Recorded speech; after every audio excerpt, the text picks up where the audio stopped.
ہمارے نبی علیہ الصلوۃ والسلام کے پاس حضرت جبرائیل امی تشریف لائے۔ حضرت جبرائیل نے آ کر کہا یا رسول اللہ، آج جب میں آ رہا تھا، کوہ کاف سے گزر کر میں آ رہا تھا، میں آپ ہی کے پاس آ رہا تھا، لیکن اچانک میرے کانوں میں درد کے ساتھ رونے کی آواز آئی۔ میں نے سنا کہ کوئی درد کے ساتھ رو رہا ہے۔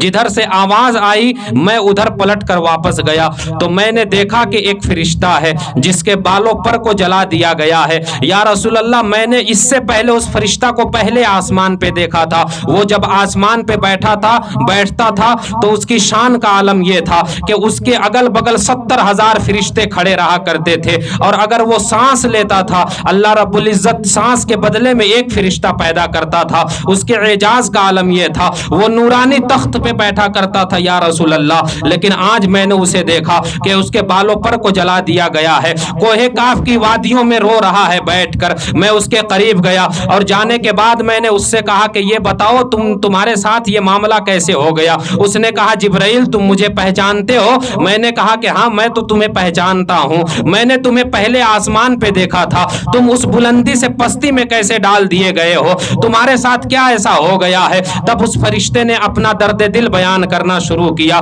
یا رسول اللہ، وہ کہہ رہا تھا کہ معراج کی رات جب نبی علیہ الصلوۃ والسلام کا گزر ہو رہا تھا، میں اپنی نورانی تخت پہ بیٹھا ہوا تھا، میں بیٹھا رہ گیا، میں تعظیم میں اٹھ کر کھڑا نہ ہو سکا۔ اللہ رب العزت کو میری یہ ادا پسند نہ آئی، اللہ تعالیٰ نے میرے پر کو جلا دیے اور جلانے کے بعد اس بلندی سے نکال کر مجھے اس پستی میں ڈال دیا ہے۔ اے جبرائیل، تم تو خدا کی بارگاہ میں جاتے ہو، تم وہاں بھی چلے جاتے ہو جہاں تک ہم عام فرشتے نہیں جا سکتے ہیں۔ جب تم وہاں پہ جانا تو میرے لیے سفارش ضرور کرنا، خدا کی بارگاہ میں میرے لیے التجائیں ضرور کرنا۔ یا رسول اللہ، جب اس فرشتے نے اتنا کہا میں نے خدا کی بارگاہ میں فریاد لگا دی، میں نے پروردگار سے کہا یا رب العالمین تو اس کی توبہ کو قبول فرما لے۔ میں نے جب اتنی التجا کی، اللہ رب العزت کی طرف سے یہ ندا آتی ہے اے جبرائیل اس سے کہہ دو اس کی توبہ اسی وقت قبول کی جائے گی جب میرے محبوب پہ 10 مرتبہ درود پڑھے گا۔ میں نے جب یہ سنا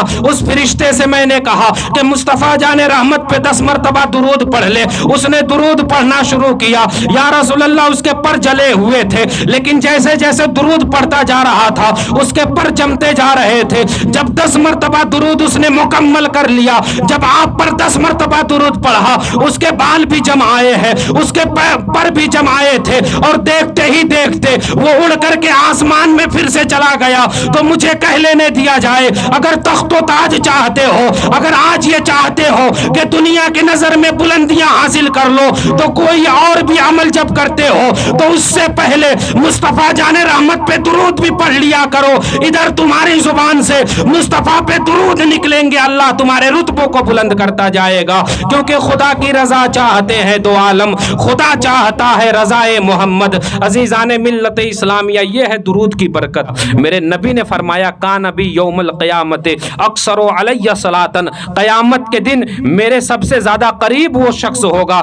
جس نے دنیا میں مجھ پہ کثرت کے ساتھ درود پڑھا ہوگا۔ اگر آپ مصطفیٰ جان رحمت پہ کثرت کے ساتھ درود پڑھیں گے، ایک دن پڑھیں گے ہو سکتا ہے نظر انداز کر دیا جائے گا، 2 دن پڑھیں گے ہو سکتا ہے نظر انداز کر دیا جائے، لیکن جب بار بار آپ لگاتار پڑھیں گے، کبھی تو گنبد خضرا سے یہ صدا آئے گی، کبھی تو گنبد خضرا سے یہ پکاریں گے مصطفیٰ کہ یہ کون ہے، کس کا بیٹا ہے جو مجھ پہ بار بار درود بھیج رہا ہے۔ اگر مصطفیٰ نے ایک مرتبہ پوچھ دیا کہ یہ کون ہے جو بار بار درود پڑھ رہا ہے، خدا کی قسم زندگی بھی کامیاب ہو جائے گی، قبر بھی کامیاب اور حشر بھی کامیاب۔ ہم یہ کہتے رہے پوری زندگی کہ نبی ہمارے ہیں، کوئی بات بننے والی نہیں ہے، اگر ایک مرتبہ وہ کہہ دے کہ یہ میرا ہے، خدا کی قسم زندگی کامیاب ہو جائے گی۔ نوجوانوں، میں آپ کے گوش گزار ایک بات کرتا ہوں، مصطفیٰ کی مجلس ہے، یہ دنیا دار کی مجلس نہیں ہے، اور محبوب کی مجلس کو محبوب سجاتے ہیں اور آتے ہیں وہی جن کو سرکار بلاتے ہیں۔ سمجھ رہے ہیں؟ تو یہ کوئی عام مجلس نہیں ہے، اللہ رب العزت نے آپ کو توفیق عطا کری ہے، تب آپ یہاں پہ آ کے بیٹھے ہیں، ادب کے ساتھ بیٹھے ہیں۔ آپ سے کچھ بھی نہیں چاہیے مجھے، بس سنیں آپ بات کو، اور اگر پسند آئے تو کوشش کیجئے گا کہ اس پہ عمل کرنا ہے ہمیں، اور ایسا نہیں کہ صرف شب برات میں ہی آپ درود پڑھیں، اس کو آپ وظیفہ بنا لیجئے۔